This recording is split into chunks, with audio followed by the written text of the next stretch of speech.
भारत पाकिस्तान के बीच cease fire यानी युद्ध विराम को 2 दिन बीत चुके हैं। राजस्थान के सीमावर्ती इलाकों के जिलों में जिंदगी अब धीरे धीरे कर पटरी पर लौटने लगी है, हालात सामान्य होने लगे हैं। लेकिन सरकार और प्रशासन के साथ साथ जो सिविलियंस हैं, जो नागरिक हैं, वो भी अब भी अलर्ट मोड पर हैं, क्योंकि लोगों को पाकिस्तान की नीयत पर भरोसा नहीं है। लोगों का ये मानना है कि पाकिस्तान कभी भी कोई भी नापाक हरकत कर सकता है, लिहाजा ये जो वक्त है ये एहतियात बरतने का है, अलर्ट बरतने का है। और इस वक्त हम मौजूद हैं जैसलमेर के ग्रामीण बस स्टैंड पर, जहां हमारे साथ मुस्लिम समुदाय के तमाम लोग हैं। मुस्लिम समुदाय के लोग किस तरीके से अलर्ट पर हैं, किस तरीके से एहतियात बरत रहे हैं और साथ ही साथ पाकिस्तान को लेकर क्या कुछ सोचते हैं, इस बारे में हम यहाँ मौजूद मुस्लिम समुदाय के लोगों से बात करते हैं। सबसे पहले आपसे जानना चाहेंगे, क्या नाम है आपका? सर, मेरा नाम अठार फकीर है। मैं अध्यक्ष मुस्लिम महासभा जैसलमेर का हूँ। यहाँ पे तो अभी लड़ाई होने के बाद में जैसलमेर बॉर्डर इलाका है, यहाँ पे हमें सेना ने 4-5 ड्रोन पहले दिन आए थे, उसको उसी टाइम खत्म कर दिए थे। यहाँ सेना के ऊपर हमें विश्वास है और यहाँ के ग्रामीण लोग बहुत मजबूत है। हम लड़ाई के लिए तैयार हैं, सेना के साथ में है। हमारे पूर्वज भी 1971 की लड़ाई में, 65 की लड़ाई में हमारे पूर्वज थे, उसने ऊंट, पानी, गाड़ी, जो भी उस टाइम साधन था, हमने फुल सेना की मदद की। आज भी हम सेना के साथ, गाँव के लोग हैं, सब मजबूत हैं, सेना के साथ कंधे से कंधा लड़ा के। लेकिन ये बताइए, सीज फायर तो हो गया है, सीज फायर के बाद पाकिस्तान की तरफ से बॉर्डर पर कई घंटे तक गोलीबारी की गई थी। क्या पाकिस्तान पे भरोसा है कि उसने जो सीज फायर किया उसको मानेगा? बिल्कुल नहीं मानेगा। उसने तो कई बार पहले भी हमें 2-3 दिन से जैसलमेर बाड़मेर के अंदर लॉकडाउन वापिस कर दिया है। कोई पाकिस्तान का भरोसा नहीं। रात पूरी हम आंखों पे निकाल रहे हैं। यहाँ के लोग मजबूत हैं, ठीक है। रात को ड्रोन यहाँ बाड़मेर जैसलमेर में एवरीडे दिखते हैं। कोई भरोसा नहीं पाकिस्तान के ऊपर, हमें विश्वास ही नहीं है, कभी भी धमाका कर सकता है। कोई भरोसा नहीं पाकिस्तान के ऊपर। बिल्कुल, पाकिस्तान पर लोगों को भरोसा नहीं है। आपसे जानना चाहेंगे, क्या नाम है आपका? सतार खान मेरा नाम है। जी जी सर, मैं गांव छतरेल से हूँ और बॉर्डर के पास में हमारा गांव है। हमारी सेना पे हमारे को फक्र है, इसलिए हमारी नींद यही है और आराम यही है, हमारी सेना के ऊपर हमारे को भरोसा हो और हम हमारे गांव में सुरक्षित हैं। और पाकिस्तान पे भरोसा नहीं है? कोई भरोसा नहीं है, उसका कोई भरोसा नहीं है। उसकी सेना अलग है और प्रधानमंत्री का वो अलग है और दोनों का एक साथ है ही नहीं, तो उनका कोई भरोसा नहीं है। और अगर जरूरत पड़ी तो जो बॉर्डर के मुस्लिम समुदाय के लोग हैं वो भी जो है सड़कों पर निकलेंगे, सेना का साथ देंगे, सेना की मदद करेंगे और जरूरत पड़ी तो जंग के लिए भी तैयार रहेंगे। बिल्कुल हम तैयार रहेंगे, आर्मी के साथ में बंदूकें लेके तैयार रहेंगे। बिल्कुल हम आर्मी के साथ रहेंगे, उनकी जो भी हेल्प करेंगे सब हम साथ रहेंगे। बिल्कुल, आपसे जानना चाहेंगे, क्या नाम है आपका? मेरा नाम नवाब है। नवाब भाई ये बताइए कि जी नवाब भाई ये बताइए कि पाकिस्तान पर तो भरोसा नहीं है आप लोगों को, जो है वो कतई भरोसा नहीं है पाकिस्तान का। हम नहीं भरोसा करते। हम हिंदुस्तान में हैं, हिंदुस्तान के साथ हैं, आर्मी के साथ रहेंगे और हम मुकाबला करेंगे। हमारा वतन है, रहेंगे यहाँ, मरेंगे यहाँ और पाकिस्तान पे एक पैसा हमारा भरोसा नहीं है। जरूरत पड़ी तो पाकिस्तान को सबक भी सिखाएंगे। हम इंडियन के साथ रहेंगे, आर्मी के साथ रहेंगे। अच्छा, आप बॉर्डर इलाके पे रह रहे हैं आप लोग, लगातार जो है बॉर्डर पे पिछले कई दिनों में एक्टिविटीज देखी गई, लेकिन उसके बावजूद डर नहीं लग रहा है? क्योंकि जो भारत की फौज है उस पर पूरा भरोसा है कि जब तक वो है वो हम सबको सुरक्षित रखेगी। भारत की फौज स्ट्रांग है, देश भी स्ट्रांग है, मजबूत है। हमारे कोई परवाह नहीं है, हमारी सेना के साथ हम लड़ेंगे, सेना हमारी मजबूत है। जी जी आपका क्या, थोड़ा सा और आगे आ जाइए, क्या नाम है आपका?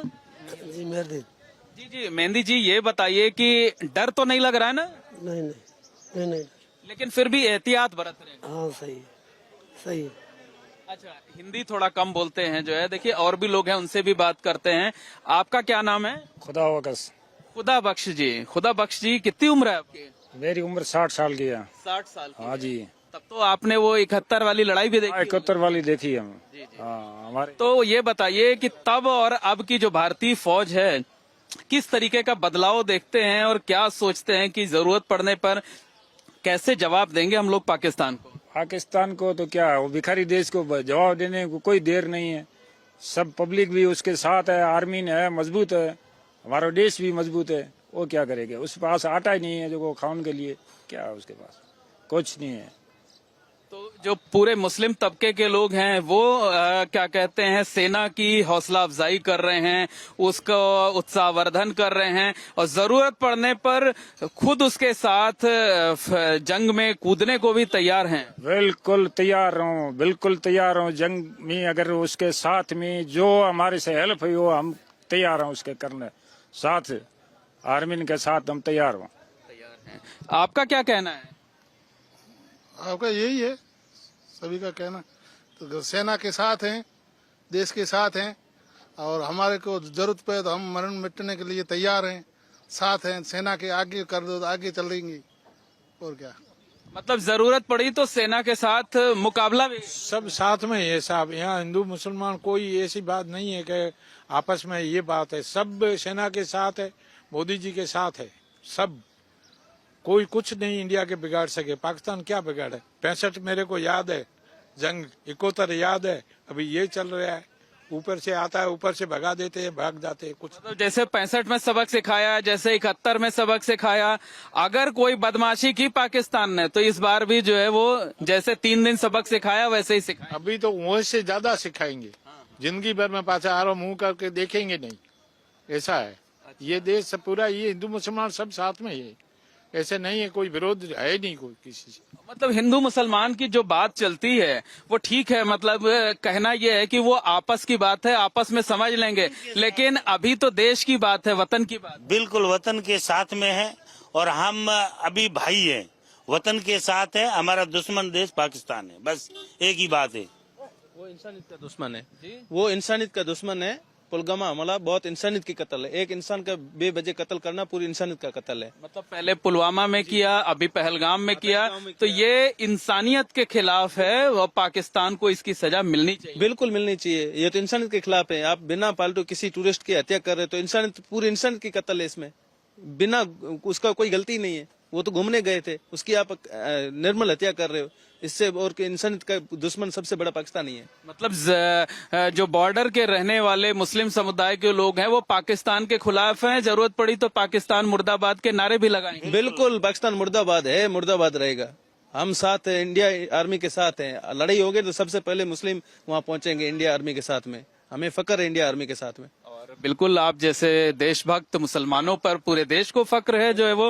आप ये बताइए कि जो मौजूदा हालात हैं उसमें क्या सोचते हैं कि ये पाकिस्तान को कैसे सबक सिखाना चाहिए? अब कुछ नहीं सोचते हैं, हमारे 1% पाकिस्तान का डर नहीं है, कुछ नहीं, नॉर्मल चीज है, फटाके टाइप है, बस फूंकना फाटा इतनी देर पाकिस्तान, कुछ नहीं। भारत बहुत शक्तिशाली देश है, वो इनकी ईमान है, आर्मी अच्छी है, पब्लिक अच्छी है, हम हिंदू मुसलमान सब साथ में मुकाबला करेंगे। मतलब जैसे 3 दिन में पाकिस्तान ने घुटने टेक दिए, ये बताने के लिए काफी है कि भारत कितना मजबूत। 3 दिन ज्यादा है, 2 दिन में होना चाहिए, 1 दिन एक्स्ट्रा लग गया, बाकी 2 दिन में काम इनका हो जाएगा। पाकिस्तान का कुछ नहीं। 1 दिन तो लगा होगा ना वो घुटने टेकने के बाद बातचीत होने। अब तो पूरा आपकी बात मान ली लगता है पहले। वो ज्यादा लगा है, 3 दिन ज्यादा है, हमारे कितना भरोसा 1 दिन में पूरा हो जाएगा मामला, वो 2 दिन ज्यादा लगा है। तो निश्चित तौर पर कहा जा सकता है कि राजस्थान बॉर्डर पर रहने वाले जो मुस्लिम समुदाय के लोग हैं उन्हें पाकिस्तान की नीयत पर कतई भरोसा नहीं है। उनका ये मानना है कि पाकिस्तान कभी भी नापाक हरकत कर सकता है, इसलिए सीज फायर के बावजूद वो अलर्ट मोड पर हैं। उन्हें अपनी देश की सेना पर पूरी तरीके से भरोसा है कि जब तक हमारे जांबाज सैनिक हैं तब तक वो महफूज रहेंगे, उनका बाल बांका भी नहीं होगा। लेकिन पाकिस्तान से अलर्ट रहने की जरूरत है, लोग खुद भी अलर्ट हैं और मुस्लिम समुदाय के इन लोगों का कहना है कि पाकिस्तान मुर्दाबाद है, हमेशा रहेगा और जरूरत पड़ने पर वो देश के लिए युद्ध लड़ने को भी तैयार रहेंगे।